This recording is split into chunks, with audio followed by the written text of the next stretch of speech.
E a Lúcia perguntou-lhe: e o que vem cá fazerem? Vim cá dizer-lhe que venham aqui 6 meses seguidos. E só depois dos 6 meses é que lhe digo o que quero. E vim lá, creio que fosse no 3º mês. Mas não vi nada, só vi quando os pastores estavam a dizer-lhe adeus, é que eu depois me parecia que só ouvi uma zenida qualquer, um som a zenir, mas de resto ver nem vi nem ouvi. No dia 13 de outubro estávamos lá quando apareceu o sol, às voltas, assim, às voltas e descendo, que não representava que o sol vinha cair na terra. Parecia-nos que já vinha mesmo a chegar às árvores. E cheirava, eu vi-o assim. O disco tornou-se bronzeado. Girava circularmente, mas não em volta do eixo. Se descrevendo, assim, simples em volta de um eixo. E dando a impressão de que descia a ponto de reconhecermos que ficávamos esmagados pelo sol. O sol desceu. E apareceu São José com o menino Jesus com o braço direito estendido. E o sol, depois de nós vermos o menino Jesus nesta posição ao colo de São José, o sol subiu outra vez para o mesmo lugar. Ficou uma chuva de flores que atingiu bastante terreno. São uns momentos, talvez 1 minuto ou 2 ou o quê. Esfriando os olhos por todo, vi tudo de cores. Tudo de cores. E sem dar por isso, olho para mim e vejo enxuto. Olho para os outros, todos enxutos. Não é que parecia uma cena de juízo final. Uns cantavam, outros aclamavam Nossa Senhora, outros, houve até, este homem que me acompanhava, subiu para cima dos varais de um carro e dizia: "Oh, incrédulos, digam lá que não há Deus! Andem, digam lá que não há Deus!"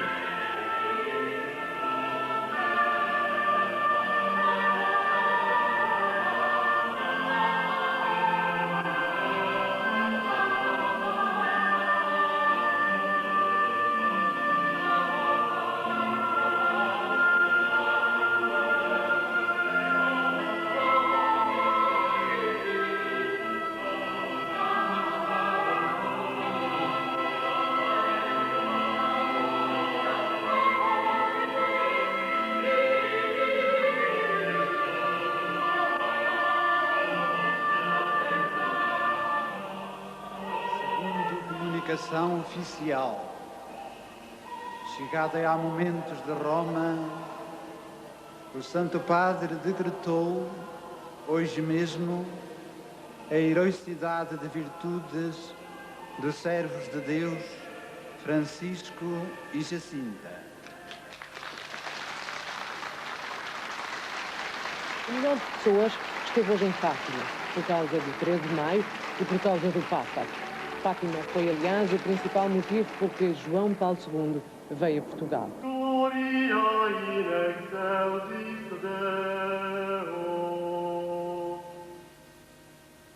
Fátima, visões, aparições, milagres. A 13 de maio, na Cova da Iria. O fenómeno do sol, a 13 de outubro. O que viu, quem viu. O que disseram os videntes e o que Lúcia acrescentou. Profecias, mensagens e segredos à espera de revelação. Fátima, 1917, sobrenatural ou extraterrestre, mistérios para um debate que é da ciência e da religião. O Dr. Geraldes Freire tem 63 anos e é o cônego da sede de Porto Alegre. Professor catedrático da Faculdade de Letras de Coimbra, é doutor em Linguística Latina. Especialista em crítica textual, foi por isso convidado para trabalhar na edição crítica dos textos de Fátima, tarefa que atualmente coordena. Autor de obras como João Paulo II, Peregrino de Fátima e um ensaio sobre o terceiro segredo, o padre Geraldes Freire considera que, e vamos citar, Fátima é uma manifestação da Santíssima Virgem a favor do homem contemporâneo no sentido de resolver os mais graves problemas do século XX, o ateísmo e o marxismo.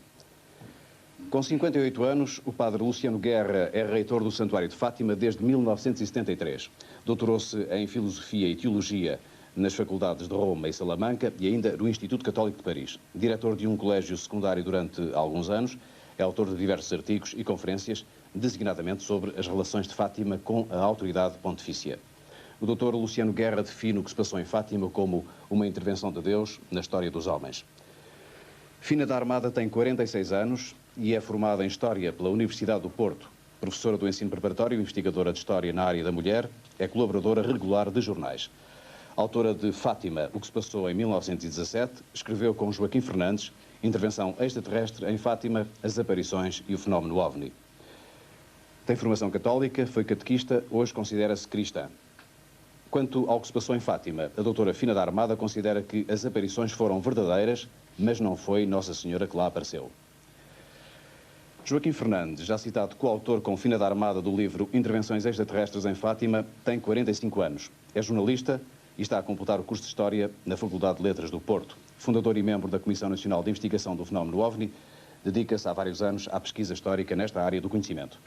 Com formação católica e considerando-se cristão, Joaquim Fernandes define o que se passou em Fátima em 1917 como, citamos, um fenómeno digno de atenção científica que terá resultado da interferência de vários níveis da realidade que nos cerca. Dominicano com 76 anos, Frei João de Oliveira Faria é formado em Teologia e durante 20 anos foi diretor de um colégio do ensino secundário. É autor de várias obras sobre assuntos doutrinários de teologia, designadamente o livro Perguntas sobre Fátima e Fátima Desmascarada. Atualmente dedica-se à pregação e escolheu ocupar-se do apoio aos pobres e doentes. Frei João de Oliveira considera os acontecimentos de Fátima, tal como foram revelados pelos videntes, como verdadeiros milagres e comunicações de Deus. Interroga-se, contudo, sobre as revelações tardias de Lúcia. Editor da secção Ciência, Tecnologia e Educação do Jornal Público, José Vítor Malheiros é o jornalista esta noite convidado a comentar, no final, o debate que aqui vamos agora iniciar. Muito boa noite a todos. Frei João Oliveira, o senhor estava em Fátima em 13 de maio de 1924, tinha 10 anos então, e assistiu a um fenómeno que, aliás, também ocorreu por ocasião das aparições, aquilo a que se chamou chuva de pétalas ou cabelos de anjo. Flocos brancos vindos do céu. Podemos começar o debate com o seu testemunho. O que é que o senhor viu nesse ano de 1924, portanto há 67 anos? Eu era rapazito, mas já com sangue na guerra. E em vez de ir da minha casa para Fátima, fui para a escola da Atoguia, fui da minha casa direitinho a Fátima pelos caminhos de cabra que havia nesse tempo, com a curiosidade de ver o que lá se passava. Assisti realmente a essa chamada chuva de rosas e recordo-me que toda aquela gente exclamava: "Que é isto?" E ninguém deu explicação. Só víamos e admirávamos aquilo que caía só sobre a multidão do recinto de Fátima, do santuário. E isso é que para nós fez mistério. O senhor tocou em algum desses flocos? Bem, tentei. E outros tentaram, mas ninguém conseguia. Porque apanhávamos uma pétala, íamos a ver e ela já tinha desaparecido. Grande decepção. E naturalmente que muitos desejariam colher e recolher e guardar. Mas nem eu, nem ninguém, que eu saiba, ninguém conseguiu. Era aspecto de pétalas brancas que caíam em chuva sobre a multidão, mas ninguém conseguia reter, guardar na mão alguma pétalazinha. Recordo-me que aquela gente toda era: "Ai, o que é isto?" E havia quem aventasse uma explicação. Aquela gente humilde que fazia aquele conjunto compacto de gente de olhos no céu ao ver aquilo. E diziam alguns: "São as graças de Nossa Senhora a cair sobre nós." Ficámos nesse mistério. E ainda continuamos nele. No seu livro, Frei João Oliveira escreve, a certa altura, referindo-se a este episódio, escreve que vi o fenómeno, mas não sei explicá-lo. Quem ousará negar o seu caráter sobrenatural? A esses flocos brancos, os investigadores da ovniologia chamam fibra alvina. Joaquim Fernandes ousa negar o caráter sobrenatural do fenómeno a que o Frei João assistiu? Ora bem, penso que não será esta altura ideal para discutirmos a natureza sobrenatural ou não sobrenatural do fenómeno. É um fenómeno físico, registado, palpável, que pode ser recolhido, pode ser sujeito a ensaios laboratoriais, pode ser determinada a sua natureza, neste caso, de um modo geral, dos casos que têm sido recolhidos no âmbito religioso de Fátima, porque não foi só o caso testemunhado em 1924, foi também o caso de 1957, que se apanharam imensas amostras sujeitas a análises químicas, sujeitas, por exemplo, a uma microcombustão, que se revelou tratar-se de um produto vegetal e não animal. Portanto, tem que se refutar aqui a hipótese de ser meras teias de aranhas caídas do céu, por exemplo, saídas da natureza. Um caso paralelo ocorre em 1959 em Évora, um caso, enfim, entre mãos, que foi sujeito a uma análise rigorosa por investigadores do Instituto Comercial na época e que nós posteriormente tivemos acesso. Revelou-se também que a sua natureza, a sua textura era muito idêntica, natureza fibrosa, digamos, todo aquele conjunto de filamentos como que argamassados com uma certa coesão, uma substância viscosa. De qualquer modo, o aspecto, a textura é, de facto, muito idêntica em todos os casos, quer de passagens simultâneas de objetos voadores não identificados, quer também em algumas situações de aparições de índole religiosa, como é o caso em análise. Há casos analisados no estrangeiro, fundamentalmente eu tenho aqui para citar muito rapidamente uma análise da Universidade de Chicago. Dizer que há casos e não Exato, uma Universidade de Chicago que analisou em 57 também e o verdicto foi uma textura fibrosa, filamentosa, com uma alta dose de eletricidade estática. E temos um caso argentino que me foi comunicado por um astrónomo jesuíta, o padre Benito Reina, infelizmente já falecido, que também, sujeito a análises laboratoriais, revelou um conteúdo enorme de fósforo, cerca de 86%, e enxofre, manganese, portanto, vários componentes químicos. Portanto, isto é apenas uma das manifestações que, físicas, para algumas pessoas significa, digamos, uma intervenção divina, para outras pessoas pode significar ter uma explicação técnica. O doutor Geraldes Freire considera que aquilo que se passou em Fátima foi um milagre? Creio que não pergunta sobre este caso dos... Não, em geral. Estou a falar em geral. Peguei neste caso como um exemplo. Creio que se tratará de uma manifestação sobrenatural, isto é, as crianças, os três videntes, tiveram a percepção ou a fantasia de que viam uma aparição que identificaram mais tarde com Nossa Senhora do Rosário, que diremos hoje Nossa Senhora do Rosário de Fátima. Mas, portanto, a aparição em si é um milagre. Eu considero um ato, sim, uma intervenção sobrenatural sobre as crianças, evidentemente. Mas porquê é que não utiliza a expressão milagre?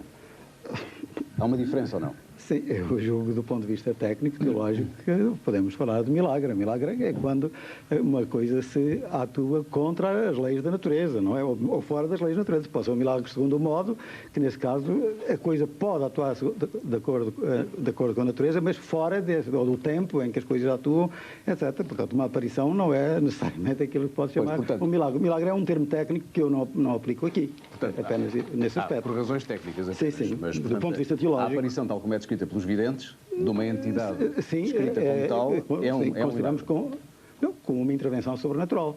Pois. E as consequências disso, designadamente faladas curas, foram anunciadas curas que, digamos, na sequência das aparições. Isso são também milagres, portanto. Sim, efetivamente essas é que são, no termo que eu estou a considerar rigorosamente teológico, do ponto de vista teológico, são apresentadas como milagres, pelo menos pelas pessoas que apresentam os documentos ou que contam aquilo que se passou com elas, apresentam-nos elas próprias como milagres. O juízo compete depois a uma comissão que eventualmente se venha a formar sobre a realidade desse tipo de cura, ou tipo instantâneo, ou, enfim, uma intervenção que não tenha explicação natural.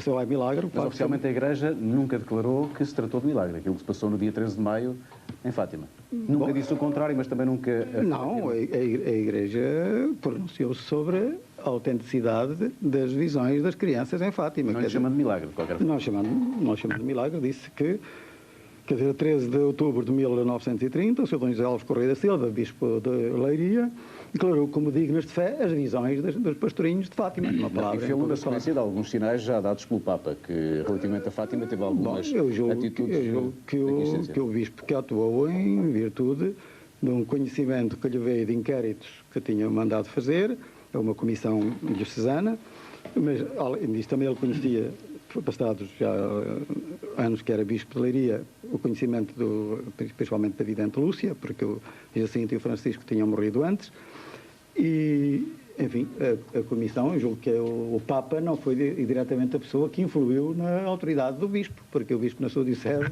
tem jurisdição própria. Ele definiu a partir dos critérios que ele próprio estabeleceu, ou que a comissão lhe indicou. Doutor Luciano Guerra, está inteiramente de acordo com o que disse o Dr. Geraldo Freire?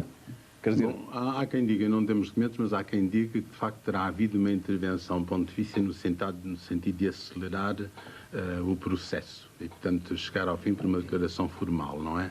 Agora, realmente, antes de 1930, a única intervenção clara que temos de um Papa foi o Pio XI, que em 1929, em Roma, numa visita dos alunos do Colégio Português, distribuiu no fim estampas de Nossa Senhora. Exatamente. E fez uma missa mais tarde, penso que em honra da Virgem. Bom, mas isso muito mais tarde, porque benzeu também uma imagem de Nossa Senhora de Fátima para o Colégio Português em Roma. Mas até então, realmente, o que conhecemos... Há quem diga que houve uma intervenção de Bento XV logo em 1918. Mas quando eu perguntava ao Dr. Luciano Guerra se estava de acordo, não era tanto nesse aspecto, era na definição que o Dr. Geraldo Freire fez do que aconteceu, chamando-lhe milagre, o que eu penso que não é a posição oficial da Igreja.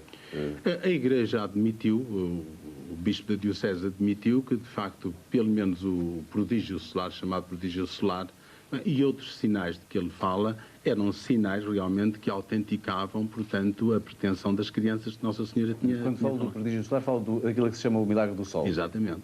Mas portanto, o Bispo da Diocese tomou como um verdadeiro sinal de Deus. Agora, não se chamou propriamente milagre, não analisou isso como milagre.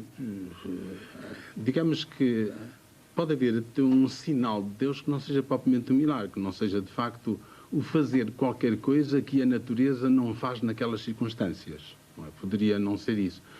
Pode ser um acontecimento. Vamos admitir que realmente havia um fenómeno das rosas, de que Deus podia servir sendo um acontecimento natural, mas que, entretanto, naquelas circunstâncias podia ser um sinal para o Mas, doutor, como é que é possível considerar milagre as consequências de um facto que em si próprio não é classificado como milagre? Se Deus realmente procura circunstâncias em que sabe que a pessoa vai ser induzida a concluir que houve uma intervenção divina, se essa escolha foi de Deus, como aliás são todas as escolhas, a pessoa pode considerá-la de facto como um sinal de Deus. Mas, portanto, o Dr. Luciano Guerra também acha que aquilo a que se chamou o milagre do sol foi um milagre.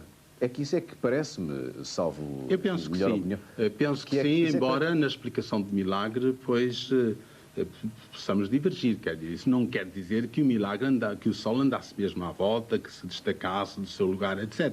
O que é que aconteceu na mente das pessoas ou na realidade visual das pessoas, eu aí não chego. Admito que até possa ser um fenómeno meramente interno nas pessoas. Mas então já não é um milagre. É um milagre. Deus pode ter provocado esse fenómeno interno. Mas então temos sempre uma resposta para todas as questões, porque... Temos para muitas, porque nós não conhecemos os desígnios de Deus, digamos, e, portanto, digamos, a cada argumento pode sempre responder que Deus interveio de uma determinada forma. Não posso a todo o argumento, mas na realidade dá-se bastante essa introdução de uma certa subjetividade de interpretação diante de acontecimentos até naturais. É com base nessa subjetividade, penso eu, e noutras, que a doutora Fina da Armada se preocupou em tentar investigar também estas questões, designadamente no que respeita ao fenómeno do Sol, mas a outros, e alguns já aqui aludidos. Claro que não partilha destes pontos de vista. Não partilho. Por exemplo, o doutor Freire disse ali que em Fátima, portanto, era Nossa Senhora do Rosário de Fátima. Ora bem, o facto de ela ser Nossa Senhora do Rosário, eu já ponho isso em dúvida. Primeiro porque a senhora nunca disse, eu sou a Nossa Senhora do Rosário. Portanto, nunca se identificou. Quando ela falava como Nossa Senhora do Rosário, dizia ela. Portanto, rezai à Senhora do Rosário. Portanto, a Senhora do Rosário aparecia sempre na terceira pessoa. E na última aparição, em 13 de outubro, o parco da freguesia entrevistou a Lúcia, como fazia sempre após as aparições, e está escrito no inquérito paroquial o seguinte, façam aqui, portanto, como atribuindo à Nossa Senhora, façam aqui uma capelinha à Senhora do Rosário, e depois o parco escreveu assim, a Lúcia tem dúvidas se foi assim como fica escrito, ou se foi, façam aqui uma capelinha, ponto final, sou a Senhora do Rosário. Quer dizer, portanto, a Lúcia teve dúvidas se era ou não a Nossa Senhora do Rosário. E já agora, rosário é uma palavra que significa o mesmo que terço, que é a outra palavra que aparece na mensagem de Fátima, significa o mesmo que capela, e significa o mesmo que arco de flores à roda. Portanto, capela até parece o nosso Bernardino Ribeiro, como um termo que são aquele conjunto de rosas, aquele colar de rosas que as haitianas muito, não é? Portanto, isso é e que forma o formato do terço. Portanto, digamos que capela, rosário, arco de flores à roda e terço são 4 termos que significam o mesmo e que a senhora utilizou em diferentes dias em Fátima para tentar compreender, para conseguir contactar, digamos, para se fazer entender. Faz favor. Como a doutora Dina da Armada se referiu à minha intervenção, quero dizer o seguinte: logo na primeira aparição, a Lúcia perguntou: quem é vossa Messé? E ela disse: no último dia direi quem sou e o que quero. E, efetivamente, é atribuída à aparição de outubro que Nossa Senhora foi identificada como Nossa Senhora. Tem dúvidas, a Lúcia tem dúvidas, deixou escrito, o padre deixou escrito. Eu não sei se foi assim como fica escrito, quando faço uma, e até a primeira coisa que ela escreveu, que o pároco escreveu, foi: façam aqui uma capelinha à Senhora do Rosário. E depois a Lúcia tem dúvidas se foi assim que fica dito, ou façam uma capelinha. Tem ponto final, sou o Senhor do Rosário. A Lúcia teve dúvidas. Em qualquer dos casos, o nome de Senhora do Rosário é a invocação com que a Igreja exatamente invoca Nossa Senhora em Fátima. Mas não há uma prova evidente nos documentos que diga que a senhora que apareceu em Fátima disse: eu sou o Senhor do Rosário. Ela não disse. Ela falava realmente em Senhor do Rosário, mas na terceira pessoa. Mas pode não ter dito e, entretanto, ter significado suficientemente que era a Senhora do Rosário. Foi isso que a Lúcia compreendeu. Mesmo o facto da Lúcia dizer: eu não me lembro se ela disse faça uma capela à Senhora do Rosário ou faça uma capela, ponto, eu sou a Senhora do Rosário, isso não quer dizer que a Lúcia não estivesse convencida realmente que pelas palavras dela, pela maneira como ela apareceu, não fosse de facto a Senhora do Rosário. Mas Fátima não existe por causa da Lúcia. Com certeza. Não existe por causa da Lúcia. Quer dizer, há imensas crianças no mundo que dizem que vem Nossa Senhora e ninguém lhes liga. Portanto, o Fátima existe por causa dos fenómenos atmosféricos. Não, e sobretudo por causa do Milagre do Sol. Isso é que deu, sobretudo o Milagre do Sol, é que deu credibilidade às aparições de Fátima. Para o Dr. Joaquim Fernandes, o Milagre do Sol é o quê? Ora bem, em termos, pegando na palavra do Dr. Luciano e também do Dr. Freire, de facto a hipótese que os investigadores que se têm ocupado do estudo do fenómeno OVNI compilaram até à data, esta tradição de aproximação entre o fenómeno OVNI e o fenómeno religioso aparicional vem já dos anos 60. Não fui eu que o inventei, não fui eu que o imaginei, mas foram, enfim, pessoas mais qualificadas em várias áreas da investigação científica, como o Dr. Jacques Vallée, que é astrofísico, enfim, uma quantidade de hipóteses que foram surgindo nos anos 60 e que me sugeriram que, de facto, é um tipo de aproximação correta. Parece-me que, em termos racionais, em termos, aliás, confirmados por investigadores que posteriormente receberam a nossa obra e reagiram sobre as nossas reflexões e que parecem dar-nos razão no sentido de podermos equacionar alguma racionalidade neste tipo de intervenção, eu posso apresentar aqui o plano que está inscrito na nossa obra, em que se sugere como se processou o chamado Milagre do Sol. Isto é, vamos supor um objeto... É de difícil leitura, preferia que explicasse possível. Vamos supor um objeto que desce na vertical do lugar, que se aproxima quase à altura de um pinheiro, que aliás consta dos relatos, e que provoca um efeito, digamos, um efeito de radiação não identificada neste caso, não podemos determinar, porque só na altura com a instrumentação precisa é que se podia determinar. De qualquer modo, é nítido que, segundo os depoimentos, se registaram efeitos secundários como onda de calor, secagem de roupa e do solo, já que tinha chovido abundantemente poucos minutos antes, e efeitos fisiológicos chamadas curas instantâneas. Essas curas instantâneas que o Dr. Freire se referiu.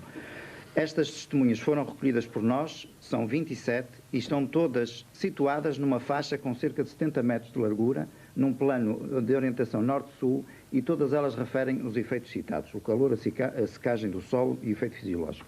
Portanto, penso ter-se tratado de um efeito físico mesurável à luz de algumas hipóteses de trabalho, sublinho, hipóteses de trabalho que em termos de física hoje se colocam, nomeadamente a hipótese avançada pelo físico americano James McCampbell. Portanto, traduzindo isso, tratar-se-ia, segundo essa lógica, de um OVNI. Uma intervenção de um objeto voador não identificado. De uma fonte que emitiu uma radiação luminosa dentro do nosso espectro eletromagnético, que é imenso e que nós apenas compartilhamos apenas uma simples fração. E essa tese explica todos os aspectos, os que referiu e outros? Dentro das extrapolações dos físicos citados e que eu tive a ocasião de recolher e das quais recebi correspondência, todos eles estão de acordo que uma determinada radiação do espectro eletromagnético na frequência das microondas pode explicar este conjunto de efeitos físicos registrados em Fátima. Mas há um que Joaquim Fernandes não citou, que é o de a chuva ter parado. Parece que a chuva parou. Isso é uma coincidência? A chuva parou antes, de facto, do desencadear do chamado Milagre do Sol, da descida na Concepção. Portanto, isso seria uma coincidência? Teria sido uma coincidência ou talvez não. Talvez efeito da passagem, exatamente da descida, da aproximação do próprio objeto, que provocou uma alteração ambiental e provocou exatamente as consequências físicas e fisiológicas mesuradas e registradas pelas testemunhas. Refiro que são testemunhos em primeira mão, que referem com coerência e com determinação a totalidade dos efeitos. E penso que agora todo o conjunto... O Frei João, estes argumentos de que, afinal, segundo a investigação do Dr. Joaquim Fernandes, o milagre do Sol seria explicável por uma intervenção de uma entidade extraterrena, mecânica, aquilo que se podia chamar um OVNI. É sensível a esta argumentação? Eu creio que todas as intervenções podem ajudar a chegar a compreender melhor o fenómeno. Mas, mais importante, é sabermos se as fontes iniciais de informação se mantiveram até hoje, ou se houve uma alteração, ou se houve... Houve algumas alterações, mas acha que algumas alterações, quer dizer, as declarações da irmã Lúcia a partir de uma determinada data são relativamente diferentes, mas em que é que julga que são substancialmente diferentes, de tal modo importantes que altera o quadro das coisas? Concretamente, em que é muito importante? As fontes de informação é que interessam. Sim. Nós sabemos que as cabeças começaram a trabalhar e o povo é assim mesmo. O povo é assim. E nós temos que estar de pé atrás, porque chegaram até muito longe nesse trabalho de imaginação e depois cada um queria exprimir da melhor maneira o que sentia e o que viu. E os pastorinhos, creio eu, que devem ser considerados uma fonte inicial muito importante. Ora, os pastorinhos quase nada disseram na primeira interrogação. E na segunda também. E depois é que começaram a dizer mais do que disseram no princípio. As informações que temos da parte deles, iniciais, são muito pobres. Eu vi. Mas não iam mais longe. Mas depois... noutras interrogações posteriores, já diziam mais e muito mais do que disseram à primeira vez. E isto é naturalmente compreensível. Todos nós, e o povo então ainda mais, a princípio viu qualquer coisa, mas depois a cabeça trabalha. Portanto, põe-se um problema de saber até onde é que se pode acreditar e a partir de onde é que não se deve acreditar. E saber ao certo o que é que eles informaram no princípio. Dr. Luciano Guerra está a analisar, Dr. Geraldo Freire está a analisar os textos. Com certeza. E está a analisar os textos, enfim, é coordenador dessa comissão que trabalha nessa tarefa e certamente que tem uma opinião formada sobre justamente as declarações que foram feitas em determinados momentos e pelos vários videntes. E não tem nenhumas perplexidades nem nenhumas dúvidas. Bom, ou partilha do ponto de vista do Frei João... Eu estou bastante admirado até que o Frei João de Oliveira esteja apenas a basear-se no testemunho das crianças, dos videntes de Nossa Senhora, quando o chamado Milagre do Sol precisamente teve influência sobre a grande multidão. Um jornalista do século que lá se encontrava, logo, na reportagem seguinte, veio dizer o que é que ele veio, e que é que ele viu. E ele veio explicar, mais tarde, numa outra redação, o mesmo a perplexidade, a admiração, porque o milagre do sol não é só a secagem das roupas, ou o aumento de calor, etc. Bom, pelo menos a sensação que as pessoas tinham de que o sol parece que caía sobre as pessoas. Por outro lado, o sol que rodava sobre si próprio. Por outro ainda, a mudança de luz, a diversa de luz, o amarelo, o vermelho, o roxo. Exatamente. Portanto, esse fenómeno... São exatamente... Mas a Lúcia... A minha intervenção... A Lúcia diz que não viu o milagre do sol. Mas como eu estava a dizer, não é sobre o depoimento da Lúcia e dos pastorinhos que nós nos baseamos para saber o que foi o milagre, chamado Milagre do Sol, a 13 de outubro, mas sobre dezenas e dezenas de testemunhos escritos de jornalistas, de pessoas fidedignas. Na semana passada, nós tivemos a acabar de analisar o chamado testemunho do Conde de Alvaiazer, como também o testemunho do Dr. Almeida Garrett, longos testemunhos e pessoas formadas em Direito, ambos, os dois formados em Direito, mas que descrevem em pormenor o que se passou. Mas, a par desses, nós temos dezenas. Temos de arquivados dezenas de testemunhos. Doutora, se me permite a interrupção, mas o problema é que... Nós conseguimos juntar 100 testemunhos do Milagre do Sol. A doutora Fim da Armada tem 100 testemunhos. Portanto, nós não podemos partir de dizer assim, as crianças estavam, digamos, absorvidas com a visão de Nossa Senhora. E devo dizer-lhe que nesse dia, Frei João de Oliveira sabe perfeitamente, que eles dizem, o que viram mais? Nós vimos também São José e o Menino Jesus. Quer dizer, eles continuaram absortos numa visão, chamemos, sobrenatural. Mas o Francisco não via, não é? O Francisco via inteiramente. Não ouvia, exatamente. Quanto o milagre do sol se deu em relação à grande multidão. Permita-me, o Frei João, fazer esta correção, que é só o que eu queria dizer. Portanto, o milagre do sol foi presenciado por muitas, não sei, 50 mil pessoas estavam lá, mas nem todas também viram. Portanto, por milhares de pessoas, algumas das quais dizem que não viram. Nós não temos nada que, neste momento, a não ser que me perguntem depois, que analisar esse caso, mas temos descrições pormenorizadas de testemunhas fidedignas que, em pormenor, dizem tudo os diversos aspectos. De uma forma indireta, está-me a dizer que não se encontram grandes dificuldades, quer dizer, os depoimentos oferecem uma grande coerência para a sua análise. Estava a dizer isso indiretamente. Porquê é que ainda não saiu a edição dos textos? Agora aproveito para lhe perguntar. Não, porque é um trabalho que é abordado com uma grande ansiedade. Todos os que aqui estão presentes conhecem algumas, meia dúzia, uma dezena ou mais depoimentos descritivos do que foi o milagre do sol. Sim, mas há a expectativa de que do trabalho que o senhor está a coordenar saia realmente alguma coisa que seja diferente e que ofereça novos elementos para a análise. Eu peço vénia para dizer que eu fui colocado à frente desta comissão em 11 ou 12 de setembro passado pela primeira vez. O Sr. Reitor poderá dizer porque é que a edição definitiva, oficial ou mais completa, crítica dos textos não saiu. Mas evidentemente que não estão, os textos não estiveram. São meramente técnicas. Para já eu posso declarar aqui que, pelo menos os quanto eu saiba, não devem ser secretos, é o que eu queria dizer. Não há qualquer tipo de segredo, não há qualquer tipo de sonegação de documentos. O que acontece? Eu cheguei em 1973, em 1974 o Dr. Alonso apresenta-me 16 volumes, portanto era uma estante, aqui está a minha obra, vamos editá-la. Eu contratei uma tipografia, fiz o contrato, comprei o papel para que se pudesse fazer a edição. E quando o primeiro volume foi apresentado na tipografia, recebo uma carta de um amigo nosso que nos diz: eu passei para a tipografia, por acaso tive acesso àquilo e aquele volume não está publicável. Não está publicável, não tem um aparato científico suficiente, a pessoa não conhece a portuguesa. Digamos uma coisa, vamos ficar surpreendidos com alguma coisa que vai surgir na edição. Quer dizer, realmente a edição trará alguma coisa nova relativamente àquilo que se sabe sobre enfim, eu estou convencido que não. Agora, temos de ter em conta que a irmã Lúcia não morreu ainda. E é muito possível que a irmã tenha muitos documentos que virão a ser publicados depois da morte dela. Mas a irmã Lúcia tem sido convocada para prestar declarações nessa comissão? Não, que eu saiba, não. Portanto, depois de 1924, não creio.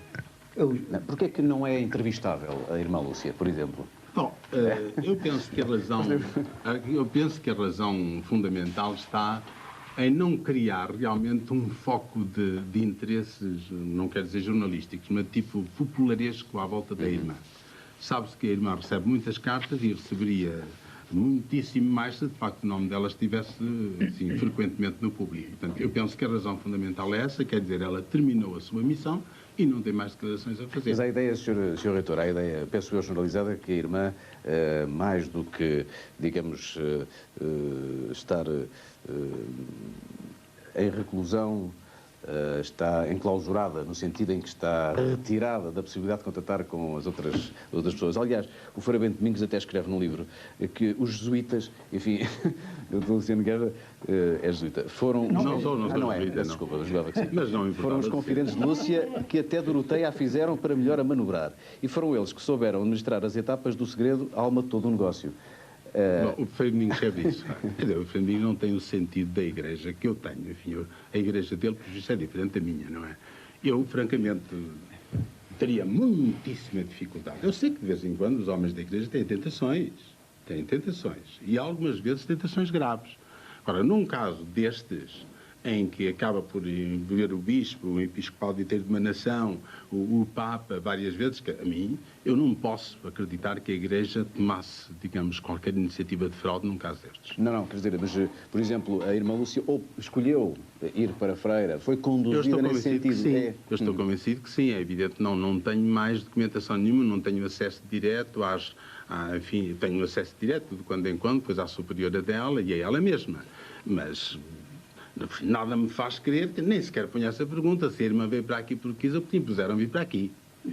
Nem sequer ponho esse problema. Eu admito que realmente a irmã sentiu, talvez, por um lado, muita pressão de gente que queria saber coisas e, portanto, ela estava muito exposta porque estava numa congregação aberta, e, por outro lado, a irmã terá sentido realmente uma vocação de contemplativa e, portanto, escolheu ser carmelita. Isso é o que eu admito. Agora, se o Frei Bento tem acesso a outras fontes, sei que eu não sei. Eu gostava de dizer... Sim, faz favor. A Lúcia, quando foi para o convento, tinha 14 anos. Ora, aos 14 anos a gente quer é brincar, namorar. Portanto, aquela ideia de que ela foi por vontade própria não me parece muito verdadeira. Aliás, em 1935 ou 1936, o escritor Antero de Figueiredo entrevistou-a, teve autorização para a entrevistar. Ele era membro da Academia das Ciências e também membro da Academia Brasileira de Letras. A Madre Superiora informou sobre ele para saber se era católico e tal. Portanto, ninguém põe dúvidas acerca do Antero de Figueiredo.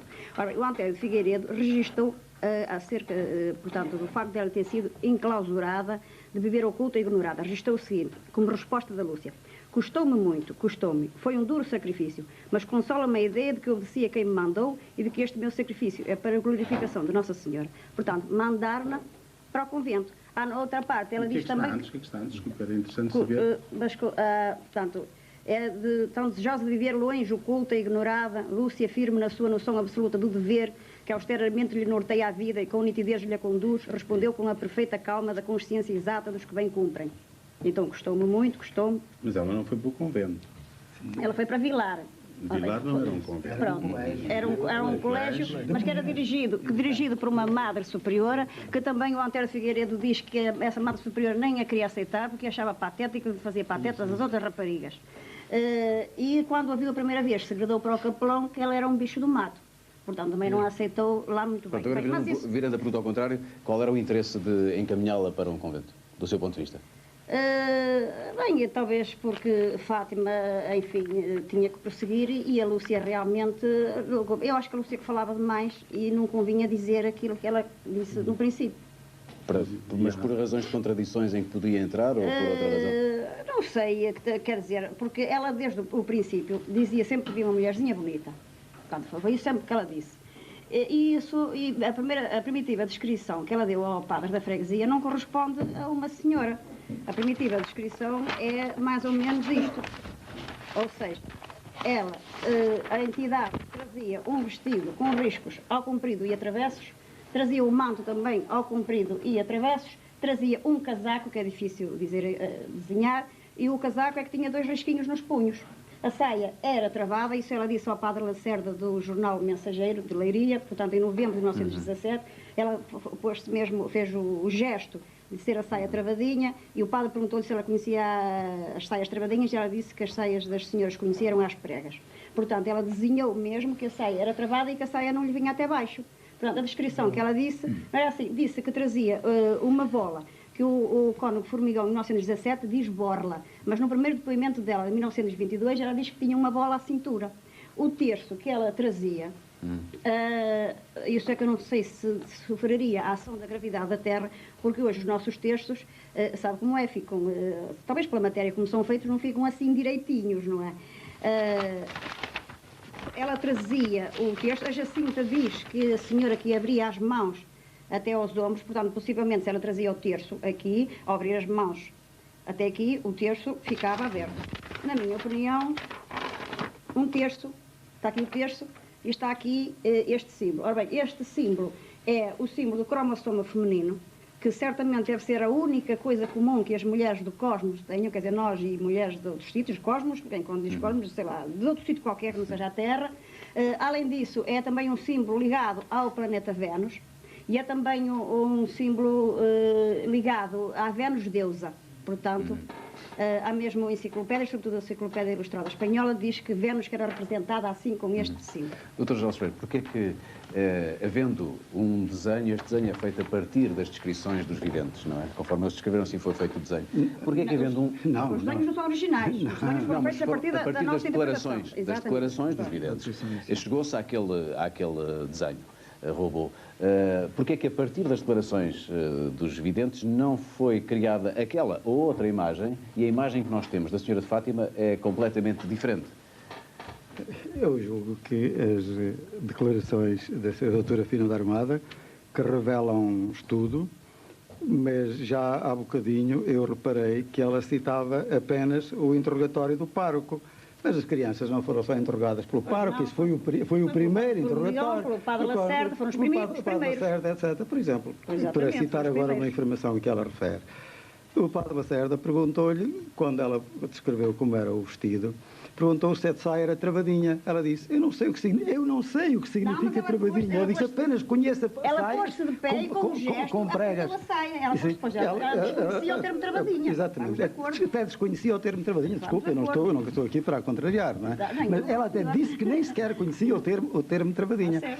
Portanto, o que acontece é que um terço, tanto é aquilo como a senhora doutora Fina da Armada apresenta, como é isto que eu tenho aqui. Mas isso é a ação da gravidade da Terra. Ele cai para devido à matéria de que é feito. Isto é um terço. É um terço. Mas já não... Enfim, independentemente agora para falar em Vênus, estar a falar, enfim, símbolos femininos, etc., etc., eu julgo que o terço pode ter aquela forma, se nós considerarmos que ele é constituído por 50 Ave-Marias, 5 Padres Nossos, e que tem aqui uma cruz no fim, mas não é apenas uma terça parte do rosário. E, portanto, podemos pô-lo naquela posição como noutra qualquer. Isto não é fruto da gravidade da Terra. Eu estou-lhe a dar as formas... A matéria, se for feito de uma matéria dura, estou-lhe a dar as formas que puramente entendo. Portanto, aquela interpretação, a senhora doutora é inteiramente livre de tomar a interpretação que quiser, mas um terço não tem nada a ver com o símbolo feminino, nem com a deusa Vênus, nem com a do género, até porque o terço começou por não ter nem 150 Ave-Marias, nem 50, um terço, perdão, nem o rosário, 150 Ave-Marias, nem um terço, apenas 50, mas sofreu uma evolução ao longo dos séculos. Estes especialistas do rosário são precisamente os dominicanos, sabem perfeitamente que o rosário não nasceu assim, feito como nós o temos hoje. Portanto, pode ter a interpretação que quiser. São Domingos que apareceu... Exatamente, pode ter a interpretação que quiser, mas não pode atribuir isso nem a Nossa Senhora, nem ao terço, como o símbolo do rosário. Temos ainda uma segunda parte para completar este programa. Eu agora pedi licença para fazer um pequeno intervalo e voltamos já.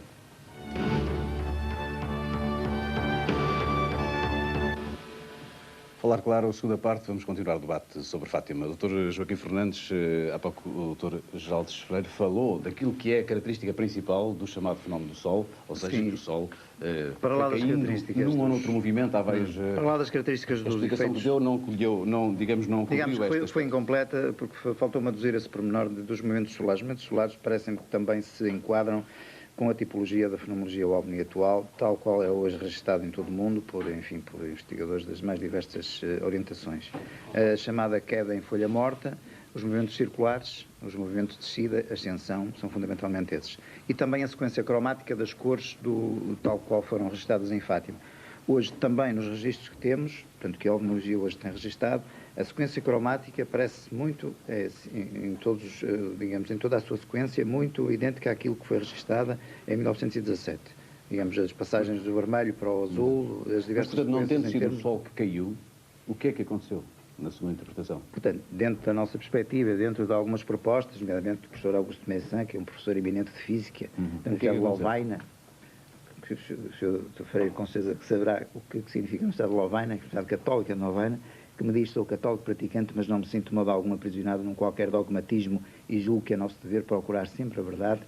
Ele, aliás, sugeriu-me e ajudou-me em troca de informações nessa matéria, de facto que existirá um objeto físico ou uma projeção orientada de alguma fonte externa aos videntes e às testemunhas, que provocará todo esse conjunto de efeitos, tanto no terreno, efeitos secundários, fisiológicos, mesuráveis e registados, como a sucessão de efeitos cromáticos na atmosfera. Porque nós sabemos que a atmosfera é formada por vários gases, em função de um campo elétrico, por exemplo, é uma das propostas apresentadas por alguns cientistas, essa ação do campo elétrico pode provocar, isso é da física comum, determinados efeitos e colorações conforme o potencial desse campo e conforme a excitação dos determinados gases. Bom, mas isto é demasiado complexo e não valerá a pena aprofundarmos muito mais este aspecto. De qualquer modo, ainda sobre a representação, a questão da representação de ser Nossa Senhora do Rosário ou não ser Nossa Senhora do Rosário, olha, eu parece-me que é evidente que em 1917 qualquer estímulo visual, qualquer forma de energia que se proporcionasse a jovens do meio rural, do meio analfabeto, com cerca de 1917,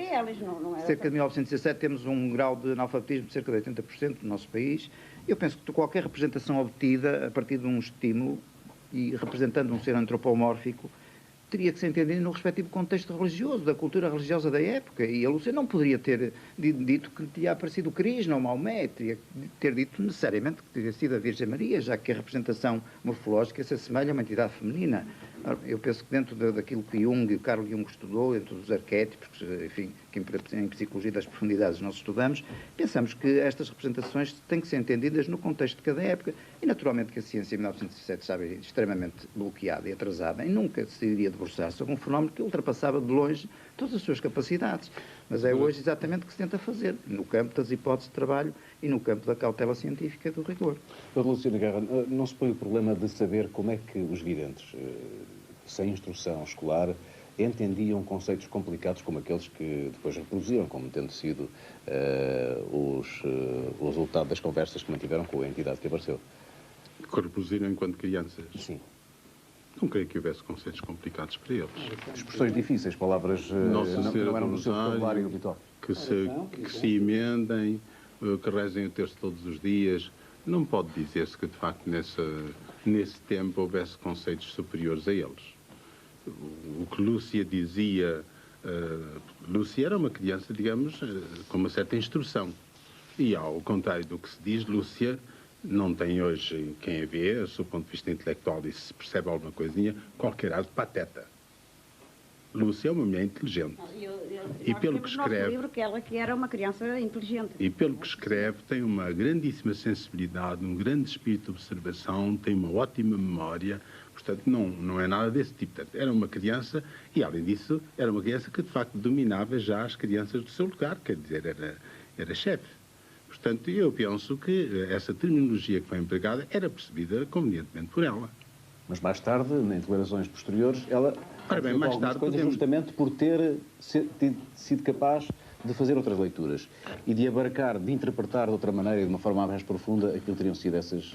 Eu penso que sim, quer dizer que houve de facto indícios suficientemente claros nesse tempo para que ela percebesse de que é que Nossa Senhora falava e depois, naturalmente, a linguagem em que o arranjou depois ressente-se de facto já da sua cultura posterior, mas eu acredito que termos como Rússia ou Pio XI eram termos que ela podia ter perfeitamente fixado nesse tempo, mesmo que não estivesse compreendido.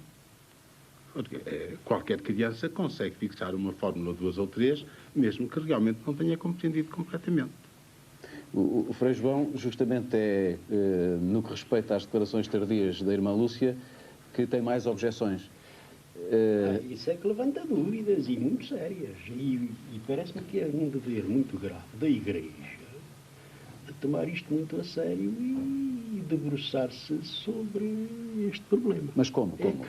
Fazendo o quê? A Lúcia, menina, pastorinha, assim como os outros dois, os primos, assim como crianças, transmitiram coisas que umas criancinhas não podiam inventar. E por isso, em França, como cá em Portugal e noutros países por onde tenho andado, todos me dizem que não têm dificuldade nenhuma em admitir como um milagre e como intervenção divina tudo o que foi revelado pelas crianças, pelas três crianças, pelos pastorinhos, inclusive a Lúcia, pastorinha.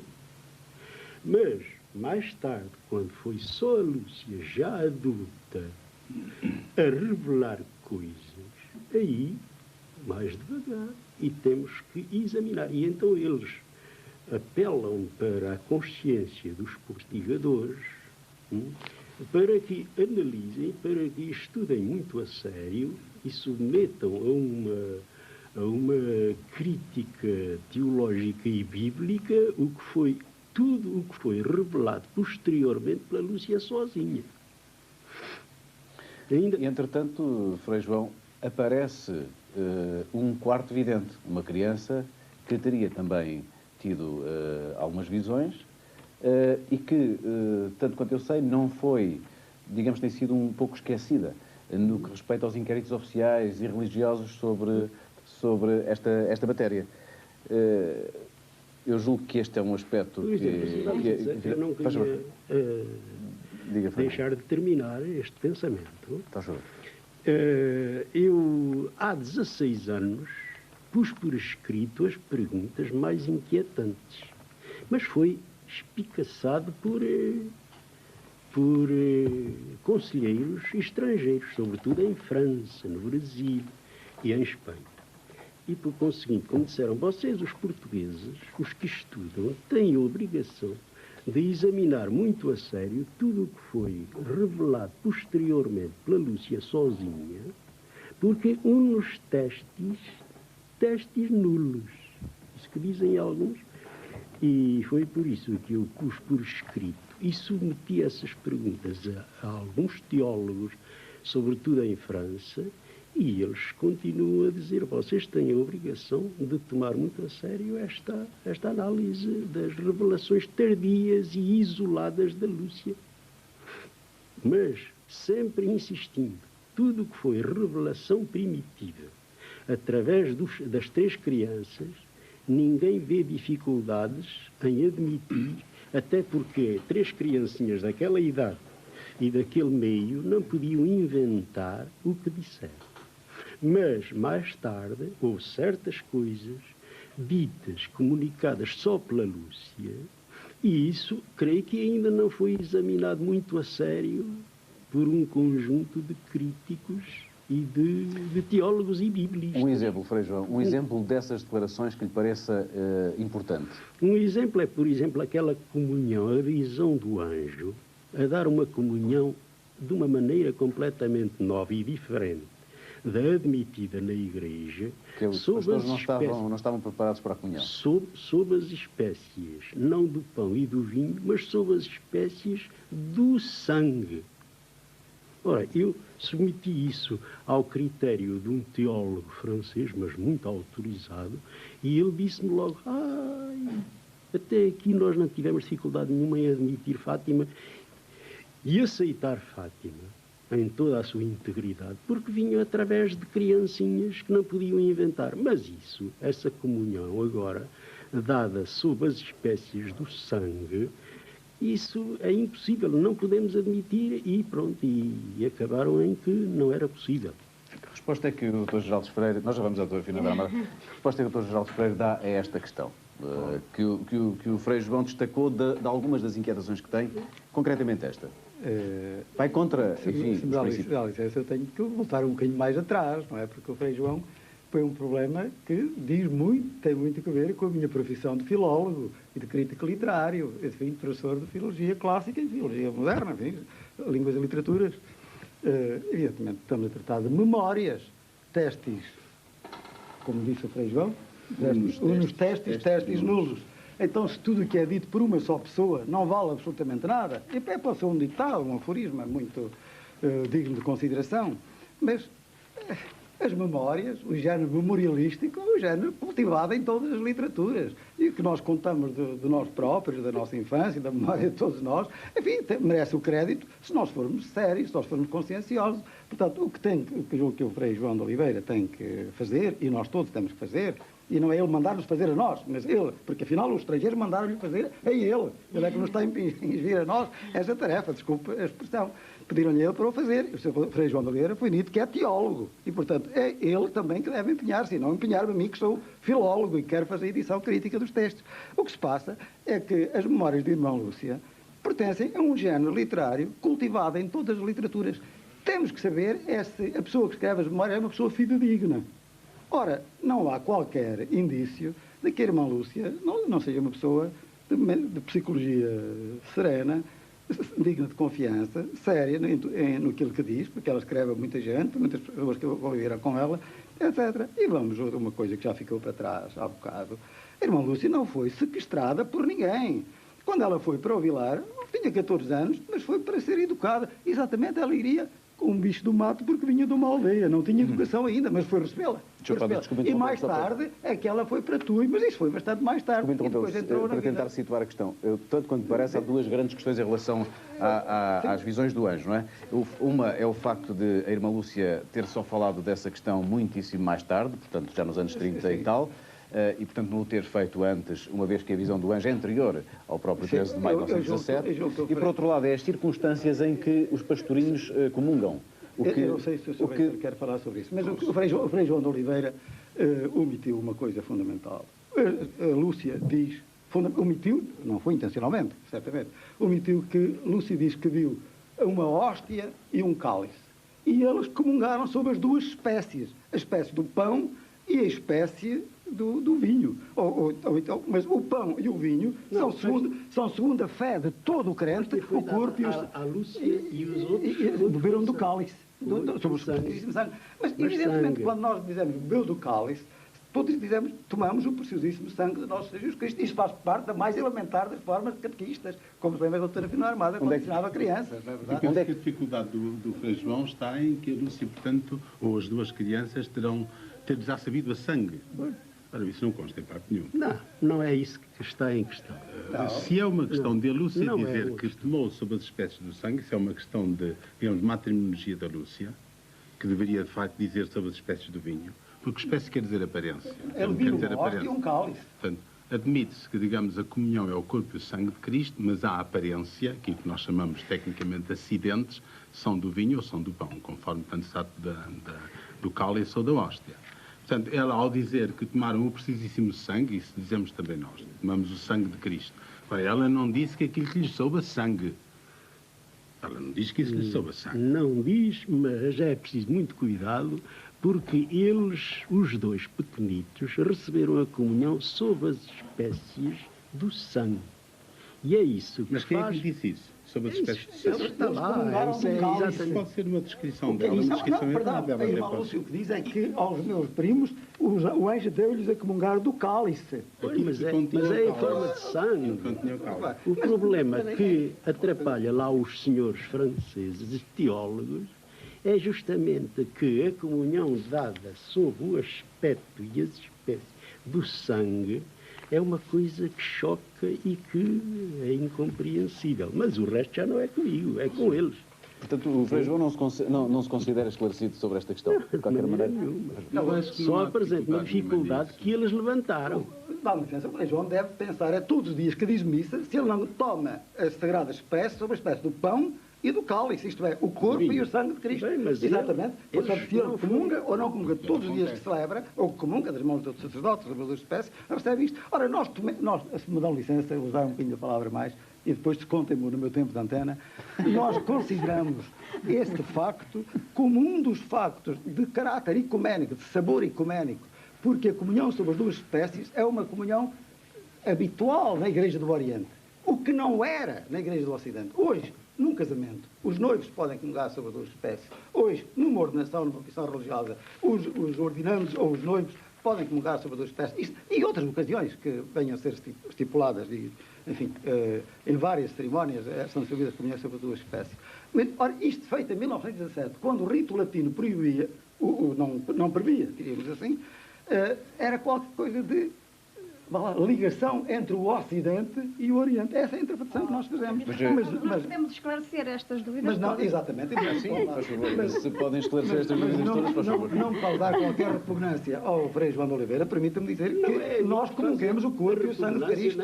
Isto é de todos os nossos dias lá em França. Muito bem. Mas o senhor é teólogo. Eu não. O senhor é teólogo. Eu acho que o padre Faria tem toda a razão. Pelo seguinte, porque em 1917 a Lúcia nunca falou em anjo, nem em comunhão, nem em sangue, nem absolutamente nada. Em 1922, quando ela faz o primeiro depoimento, não fala absolutamente em nada. Aliás, curiosamente, ela até 1925 só fala em visões femininas. E depois de 1925 fala em visões masculinas. Foi aí que ela introduziu os anjos. Portanto, os anjos são tardios, não há dúvida nenhuma, porque menos o Dr. Freire sabe muito bem que os anjos não constam. Em qualquer documento, mesmo jornal, como no Conselho de Mação, fala que ela viu uma senhora um ano antes. E essa senhora até provocou um controle de animais que não comeram o campo de trigo. E há, portanto, também, ela fala realmente portanto, em pré-aparições, mas de senhores. O anjo, isso ela inventou mais tarde. A única coisa que pode dar valor... Diz inventou porque é uma palavra que é escolhida? Pronto, se não quiser inventou, historicamente tem que ser inventou, porque não há nenhum documento em 1917 que prove que ela viu o anjo. Não há. E o Dr. Freire sabe muito bem. A única saída para o anjo é a tese abonilógica. Não, os senhores não têm outra. E a tese abonilógica, e o Joaquim Fernandes pode realmente explicar o que é, o que foi isso. Foi uma preparação. Quer dizer, deram-lhes às duas crianças algo a beber e à Lúcia algo a comer, que permitia que ela pudesse ver melhor e dialogar e comunicar com a entidade, e as outras crianças tiveram um papel apagado nessas aparições. Foi portanto, a preparação.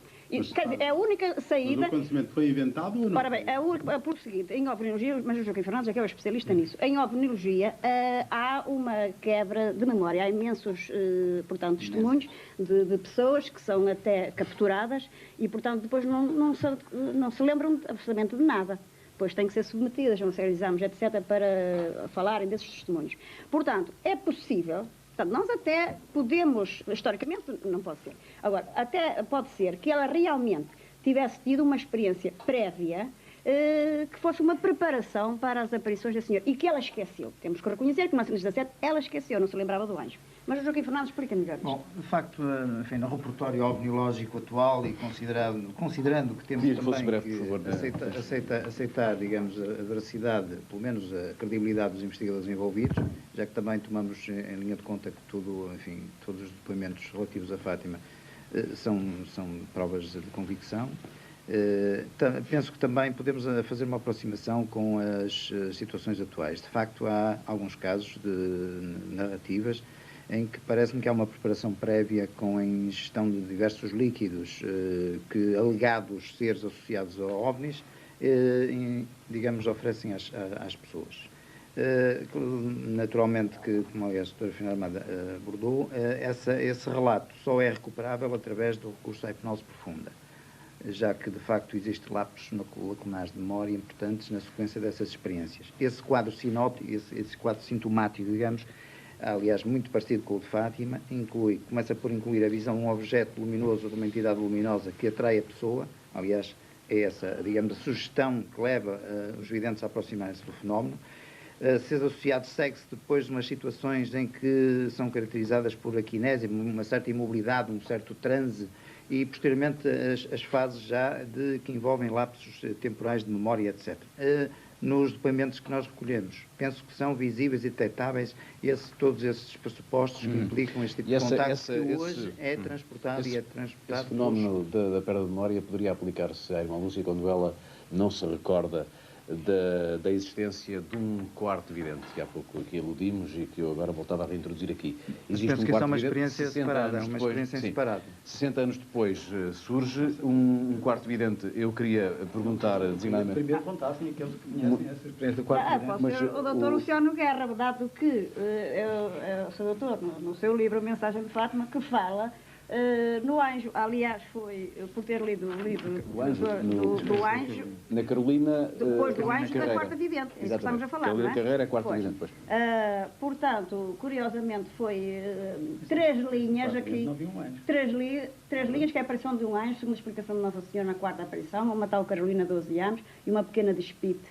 E depois diz aqui onde tirou, que é IO, que significa, portanto, rogatórios oficiais, diz 18 versos. Ora bem, foram estas palavrinhas que me levaram a Fátima, há 13 anos. Portanto, aliás, eu disse ao Joaquim Fernandes que precisávamos realmente, que havia uma série de buracos portanto, em toda a bibliografia publicada em Fátima, que havia mais qualquer coisa e que tínhamos que realmente ver. Ora, nessa altura, eu era equiparada à bolseira pelo Instituto Nacional de Investigação Científica e então fui a Fátima, permitir-me realmente a entrada em Fátima e eu li esses documentos. Também encontrei... O que é que os testemunhos dessa quarta vidente acrescentam a esta história? São essenciais? Alteram alguma coisa? Acho que alteram da seguinte maneira. Há outra pessoa, quer dizer, outra pessoa, entre aspas, não é? Quer dizer, outra entidade em Fátima, para além da senhora, e vamos lá ver, vamos admitir que haja o Anjo da Lúcia. Portanto, há outra entidade em 1917. Essa entidade, portanto, aparece descrita como o anjo. Nessa altura, como eu me encontrava em Fátima, procurei a Carolina, que ainda era Bem travada, mas ainda era viva. A Carolina, aliás, teve uma vida normal, casou e tudo mais, e estava a ser tratada pelas sobrinhas. A Carolina prestou um depoimento que eu gravei numa cassete, e ela diz que nunca tinha sido interrogada por ninguém, mas que realmente ela tinha visto. Ela diz que viu no dia 28 de julho, portanto, um dia que não tem nada a ver com os dias 13, que ela estava a guardar gado com outra rapariga de Espírito de nome Conceição, e que estavam num alto e viram na cova, no sítio da azinheira, uma personagem pequenina. Ela diz um menino, ela até diz uma criança, que eu até insisti a perguntar-lhe se era menino ou menina, e ela nem soube esclarecer o que era, disse uma criança, que devia ter entre 9 e 10 anos, tinha um vestidinho branco e que estava à volta da azinheira. Ela sentiu chamarem por ela, portanto, vem cá e reza 3 Ave-Marias, repetidamente, vem cá e 3 Ave-Marias. Ela fala à Conceição que está ao lado, tu não ouves nada. E a rapariga diz, não estou a ouvir nada. Elas foram-se embora, foram dar uma volta, mas viram que o gado que estava sossegado, porque elas estavam a servir um patrão, e o patrão, segundo ela disse, era muito bravo, portanto tinha medo que o gado se desviasse, mas como o gado estava sossegado, elas voltaram e então continuou a ver o anjo e disse-lhe, vem cá e reza 3 Ave-Marias, quer dizer, chamou-a mesmo. Ela não foi. Ela o que é verdadeiramente relevante da existência desse quarto vidente? É que é uma personagem que não tem a ver nem com Nossa Senhora, nem com o anjo católico. Portanto, é outra personagem que comunica à distância telepaticamente, portanto, não com um discurso, não em português, digamos assim, comunica à distância. E também revela outra coisa, é que se passou mais qualquer coisa na mensagem, no diálogo da Lúcia com a senhora, do que a Lúcia escreveu mesmo tardiamente, mesmo em 1942. Porque ela chegou a casa e contou à mãe, a Maria Capelinha, que é uma personagem excepcional e extraordinária na história das aparições de Fátima. A mãe não acreditou, nem o irmão, mas ela depois disse à Lúcia para perguntar à Nossa Senhora quem é que a filha tinha visto. E, segundo a Lúcia disse e contou à Maria da Capelinha, na aparição do Valinho, no dia 19 de agosto, ela perguntou se tinha aparecido mais alguma vez e mais alguém na Cova da Iria. E a senhora esclareceu que a Carolina o que tinha visto era um anjo. Portanto, foi palavras, portanto, da entidade. Curiosamente, mais tarde, o futuro bispo do Viseu, José Pedro Silva, perguntou-lhe a esse respeito. E disse, afinal, a irmã recorda-se de ter perguntado à senhora acerca do anjo e tal, da Carolina, e ela respondeu, não me lembro de nada. Isso foi por volta de 1946, 1947, corrija-me se estou enganada. Portanto, já tinha passado, a Lúcia esqueceu também isso. Pois, foi por aí que eu comecei. Dr. Geraldes Freire, como é que explica que as autoridades religiosas tenham esquecido a existência desta quarta vidente e nunca a tenham ouvido? Porque o seu depoimento poderia ser importante. Quer dizer, qual é a sua interpretação? Não estou a pedir a responsabilidade. Eu começo por dizer, com a franqueza que tenho que expor neste momento, que eu tomei conta da documentação em setembro passado, que estamos a estudar os documentos de 1917, o que já são mais de uma centena, e que, portanto, já vimos tudo o que é referente às aparições, interrogatórios de 1917, e que não há a mínima referência, não há a mínima referência. Então não é o que diz ali o Dr. Luciano Guerra aqui no livro? Eu não estou a dizer que a testemunha não aparecesse, etc. E que isso não faz parte da mensagem de Fátima, que isso não se encontra nos relatórios do pároco, que isso não se encontra nos relatórios do Dr. Formigão, que isso não se encontra no relatório do Dr. Lacerda, e que a irmã Lúcia também se não lembrava disso em 46. Nos arquivos do Formigão encontrei... Convinha um esclarecimento uma vez que o doutor confirma a existência desta quarta vez. É sabido que nestas ocasiões de peregrinações, ao lado das verdadeiras, que portanto são admitidas por alguns, há sempre uma chusma-rusma de falsas. Ou seja, este que viu aquilo, aquele que leu com o outro também viu Nossa Senhora. Esta seria falsa, outra viu o sol. Possivelmente foi assim que a autoridade a tomou, quer dizer, foi uma coisa lateral. Mas porquê é que o Dr. Luciano Guerra a citou no seu opúsculo? Eu já nem me lembro disso, escrevi há tanto tempo. Aliás, já nem sei onde é que para o exemplar disso. Portanto, vinha lá, não sei não sei neste momento porque é que a citei, mas acho que se pode citar, admitindo que de facto foi um fenómeno, digamos, coexistente. Agora, que a autoridade que investigou os acontecimentos achou que não devia tomar em conta. Não é. Pode ter pensado. Desculpa, está escrito nos interrogatórios oficiais de 1923 que é um documento dentro da Igreja. É um documento oficial. Os interrogatórios oficiais de 1923 não é um documento de parte. Mas no documento oficial podem estar documentos que não são aceitos, que depois se acha que de facto... Muito bem, se me permitem, entrávamos num último capítulo, de resto temos muito pouco tempo, mas eu não queria deixar de falar desta questão, que é a questão do segredo de Fátima, da mensagem, e designadamente a terceira parte da terceira parte do segredo. Porquê é que a terceira parte não foi revelada se a entidade que apareceu manifestou o desejo de que realmente o segredo fosse revelado a partir de uma determinada data? E ela já passou. Doutor Luciano Guerra, ela não manifestou o desejo. Ela disse que poderia ser revelado a partir de 1960. Exatamente. Mas porquê é que então não foi? Aconteceu, enfim, o acontecimento foi muito simples. Nessa ocasião, o Bispo de Leiria teve que mandar para Roma todos os documentos da irmã Lúcia para obter a tal missa de Nossa Senhora de Fátima. Quando o Bispo chegou ao segredo que estava fechado e selado, interrogou-se: não posso fotocopiar isto, o que é que eu devo fazer? E perguntou para Roma, e Roma disse: mande-nos para cá o envelope. Porque o envelope era para ser aberto, é para ser entregue ao cardeal Cerejeira, quando o Bispo de Leiria morresse, na ocasião em si. Mas neste momento o envelope está com o Papa. Está com o Papa. E porquê que o Papa não revela se a vontade Isso eu não sei. da entidade era que fosse eu não revelado? sei. Ele entende que de facto não pode revelar, pois houve aqui há 2 anos o cardeal Ratzinger declarou que aquilo que não é revelado porque se prestaria, se não me engano, a especulações jornalísticas. O Dr. Luciano Guerra conhece o segredo? Não. De maneira nenhuma. Mas o doutor é o reitor do santuário. Se há entidade que devia conhecer, talvez, que seria Aqui o eu doutor. não preciso conhecer o segredo, quer dizer, eu não, os segredos divinos, no essencial, para mim já foram dados, não é? Quer dizer, tenho Portanto, não tem curiosidade em relação a esta terceira parte? parte? Não tem curiosidade em relação a esta terceira parte? Não, até, no fundo, vou fazendo as minhas conjecturas também, não é verdade? E, portanto, nesse ponto de vista, posso dizer, pois, gostava de saber, gostava que fosse publicado. Mas o mínimo que podemos pensar é que, se o segredo fosse bom, tinha sido revelado. Não tendo sido, permite-se pensar que é mau. Sr. Dr. Geraldo Freire. Eu julgo que se deve dizer que o segredo de Fátima consta de 3 partes. É isto que diz da irmã Lúcia. Exatamente. A primeira... Sabiamente. Em 1917 constava de algumas palavrinhas. Isso mesmo. Não se sabe. Ai, não, que ela escreveu em 1922, 5 anos depois. Ó, Sr. Luciano Guerra. Está aqui pela letra dela. Está aqui, é a letra dela. O que é que diz aí? Algumas palavrinhas. Tem aqui no segredo algumas palavrinhas. E o que foi publicado acha que, de facto, mesmo não são algumas palavrinhas? Não, são 3 partes. É a guerra, é o Imaculado do Coração, daí é um discurso muito grande. Quer dizer, cada parte é uma palavrinha, não é? Muito bem, vamos só para recapitular. Eu queria exatamente aproveitar. Algumas coisas ficaram, talvez... Faz favor, mas eu agradecia que me respondesse a esta questão. Faz sentido dizer que, se o segredo fosse bom, teria sido revelado, é natural que fosse, e não tendo sido, pode-se pensar que anuncia coisas terríveis. A primeira coisa que temos a dizer é corrigir aquilo que o Sr. Furtado disse.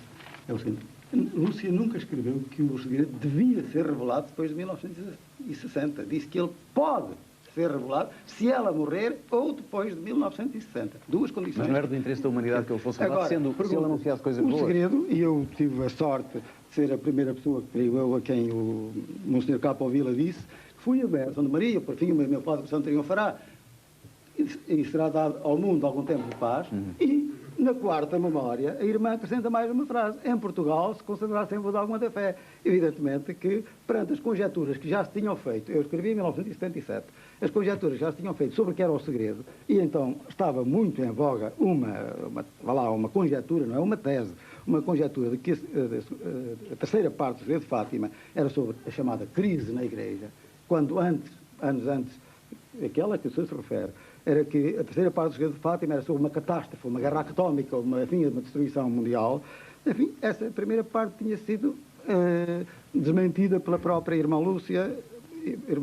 A outra parte tinha sido praticamente também anulada por outros autores. Restava, portanto, do meu ponto de vista, e é uma das expressões que eu gosto de usar, um colega meu, escrevendo na altura em que lhe ofereci o livro, disse que o meu livro é densamente filológico, partindo da frase acrescentada só na quarta memória. A terceira, em Portugal, se conservar sempre o dogma da fé, o elemento novo com que começa a terceira parte, hipoteticamente, o segredo de Fátima, é Portugal. Eu estudei... É Portugal ou o dogma da fé? Também podia ser. Também, exatamente, claro, muito bem dizer isso. Mas eu estudei a perspectiva de... O anjo disse: eu sou o anjo de Portugal, o anjo da sua guarda. O Francisco, numa altura dos seus sofrimentos, ofereceu os seus sofrimentos por Portugal. Enfim, como sabe, a minha conjectura, não passa de uma simples conjectura, como qualquer conjectura filológica, bem neste caso relacionada com a interpretação disso, é de que a terceira parte será a continuação da segunda em relação a Rússia espalhará os seus erros, etc. Não é? E eu penso que se de facto a terceira parte começa em Portugal, se continuar sendo o dogma da fé, ele estará relacionado com o que se passará em Portugal. Podemos considerar que as duas primeiras partes se cumpriram? Quer dizer, não se acertou na questão da guerra nos dois aspectos? Eu penso que sim, que se cumpriram. Realmente, depois a guerra não acabou quando foi anunciada, a Segunda Guerra não começou como foi previsto, não começou nas datas, enfim, segundo a previsão, houve ali uns desacertos. Bom, a conversão da Rússia pode considerar-se que é o que se passou agora, que tem passado no leste nos últimos anos? Eu penso que sim, quer dizer, a mudança é de tal maneira radical, num sentido de uma liberdade religiosa, porque penso que o sentido fundamental daquela profecia era o ateísmo. E, portanto, nesse sentido, pode dizer-se que, de facto, a Rússia se converteu. Quer dizer, portanto, há um regime oficialmente ateu que se propõe a destruição sistemática da religião e toda a ideia de Deus no mundo inteiro, e esse regime agora reconhece que tem as suas bases falsas pelos resultados que obteve e propõe-se permitir a liberdade religiosa. Eu só lhe queria fazer uma pergunta e pedia que fosse com uma palavra a resposta. Se o segredo, a terceira parte do segredo não for revelado, isso não afeta a credibilidade de todo o processo das aparições? Não creio. Pelo menos nós, diante da Igreja, dada, enfim, o respeito que temos com o Papa. Mas eu, pessoalmente, sou convencido que um dia será revelado. Joaquim Fernandes, como é que vê esta questão da mensagem de Fátima?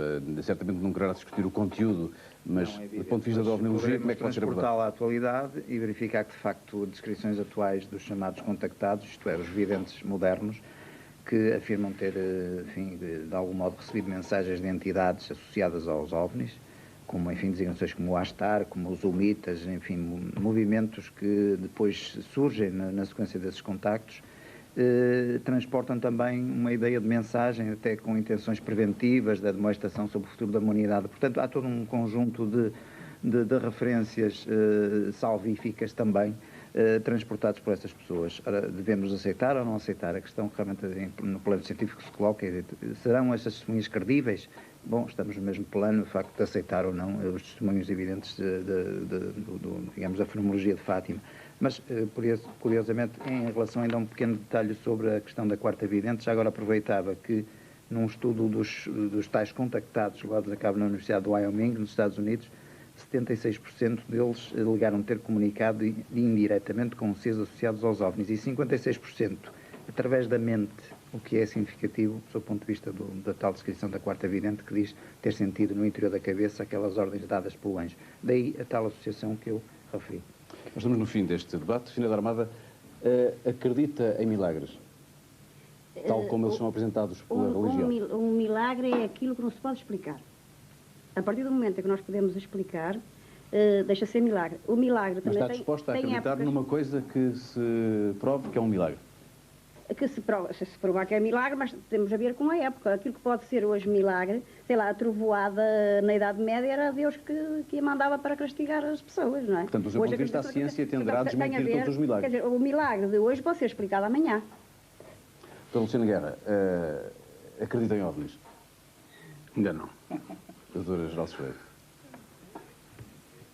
Estou numa expectativa interessante sobre os OVNIs. Não.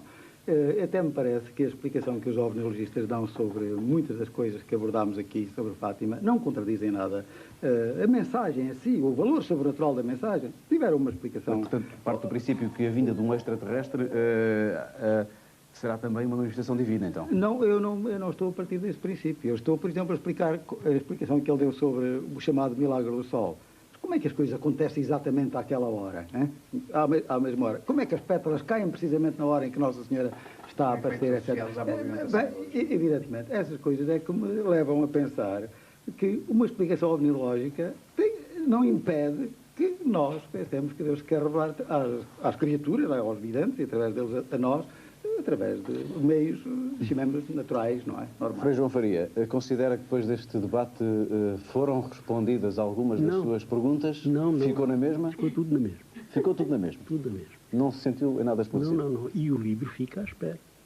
É claro que é um descargo de consciência, porque reconheço que é uma necessidade e uma obrigação de nós, cristãos portugueses, procurarmos refletir sobre pontos muitíssimo sérios e que não foram aqui abordados porque é impossível. Mas o livro, com aquelas perguntas todas, feitas há 16 anos, ainda não tem resposta. Pelo menos resposta exaustiva e satisfatória. E são perguntas muito sérias.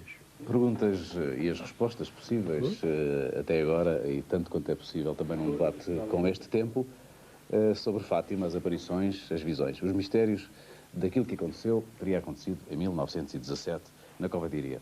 Um debate que se completa com a opinião do jornalista, esta noite convidado, para estar aqui neste estúdio.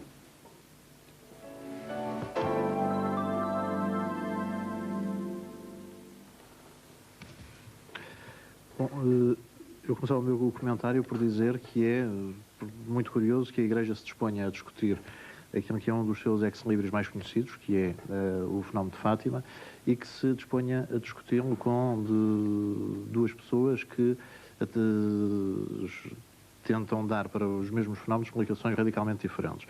Isso é interessante em si, mas parece-me que é, dentro desta questão, o que é particularmente interessante é que, relativamente a questões mais concretas, como aos milagres que terão ocorrido em Fátima, e dou como exemplo a chuva das pétalas brancas de rosa, que a Igreja encara com o maior dos avontados uma explicação absolutamente racional, uma explicação de todos os dias para o facto. E isto, quanto a mim, representa, é um símbolo de uma viragem que se tem verificado na Igreja à medida que a ciência tem conseguido explicar cada vez mais destes fenómenos sobrenaturais, e que é um deslocar do milagre, portanto, uma saída do milagre da física e uma plena colocação do milagre no plano espiritual. Ou seja, de facto, o que está em causa não são os factos, como ficou, parece-me claro aqui assim neste debate. Porque mesmo quando se estabelecem relativamente a factos explicações tão diferentes como a explicação espiritual da Igreja, ou a explicação ovniológica, ou a explicação simplesmente física de outras pessoas, a Igreja continua a considerar que esses factos em si são milagres, são intervenções de Deus. Aliás, recorro a várias citações dos intervenientes, que o Dr. Luciano Guerra classifica Fátima como uma intervenção de Deus na história do homem, sem mais. O Dr. Geraldo Freire diz que os pastorinhos tiveram a sensação ou a fantasia de que viram Nossa Senhora. Eu acho que e acrescenta ainda que a Igreja se pronuncia pela autenticidade das visões dos pastorinhos. A ambiguidade desta noção, a autenticidade das visões, o que é uma visão autêntica, o que é um sonho autêntico, dá-nos uma ideia do tipo de validação que a Igreja faz destes fenómenos. Ou seja, e desloca completamente do plano factual para um plano espiritual, que é, portanto, insondável, portanto, coloca estes fenómenos no foro íntimo, no foro da consciência, que é insondável em si. No entanto, seja Fátima, digamos que os fenómenos de Fátima poderão, portanto, ter uma explicação natural ou uma explicação sobrenatural. Há uma questão que, no entanto, foi aqui assim abordada um pouco por todos os participantes e que é importante. É possível que alguns destes fenómenos tenham sido objetos de uma manipulação ou de uma falsificação, ainda que houve pelo menos dúvidas manifestadas quanto a isso, como manipulação de depoimentos ainda que as manifestações de Deus, para alguém que tem uma perspectiva religiosa do mundo, as manifestações de Deus possam acontecer através de fenómenos do dia-a-dia, elas com certeza não irão manifestar-se através de falsificações ou manipulações de depoimentos. Portanto, do ponto de vista puramente factual, eu diria do ponto de vista de uma investigação, diria que esse é um aspecto que continua por esclarecer e exigir uma investigação histórica e científica rigorosa. O jornalista José Vítor Malheiros, como ele viu o debate que aqui provocámos, servido pelos argumentos da fé e da razão. Segundo o historiador Arnold Toynbee, talvez a ciência não seja capaz de satisfazer as necessidades espirituais a que as religiões procuram atender, por mais que consiga desacreditar alguns dos seus dogmas tradicionais. Fátima não é um dogma do catolicismo, mas a Igreja acredita no caráter sobrenatural das aparições, e a verdade é que o Papa acredita que se salvou do atentado sofrido há 10 anos graças a um milagre da Virgem. Um milagre certamente só admitido após comprovada a ausência de uma explicação natural para o sucedido, que era o que preconizava Santo Agostinho. Muito boa noite.